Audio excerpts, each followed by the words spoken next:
बहुत प्राचीन समय की बात है। ब्रह्मा जी के पुत्र ऋषि गौतम अपनी पत्नी अहिल्या के साथ नासिक के पास तपस्या करते थे। उनकी तपस्या इतनी शक्तिशाली थी कि उनके क्षेत्र में कभी अकाल नहीं पड़ता था। यह बात कुछ अन्य ऋषियों को पसंद नहीं आई।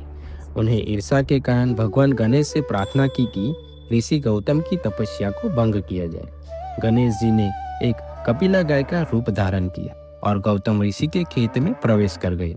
जब ऋषि ने गाय को भगाने के लिए दर्भ घास उठाई तो अनजाने में गाय गिर पड़ी और मृत्यु हो गई।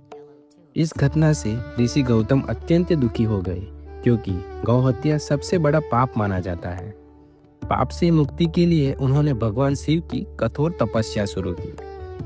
वर्षों तक चलने वाली तपस्या के बाद भगवान भोलेनाथ प्रसन्न हुए और उनके सामने प्रकट हुए। ऋषि गौतम ने प्रार्थना की, हे महादेव, मुझे पाप से मुक्ति का मार्ग बताइए। शिव जी ने कहा, यदि मेरी जटाओं से निकली गंगा का जल या लाकर स्नान कर लोगे तो तुम पाप मुक्त हो जाओगे। भगवान शिव ने अपनी जटाओं से माँ गंगा को धरती पर उतारा। इसी पवित्र धरा को आज हम गोदावरी नदी के नाम से जानते हैं।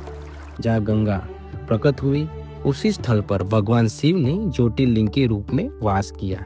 इस ज्योतिर्लिंग की विशेष बात यह है कि यह ब्रह्मा, विष्णु और महेश तीनों शक्तियों के एक साथ वास है।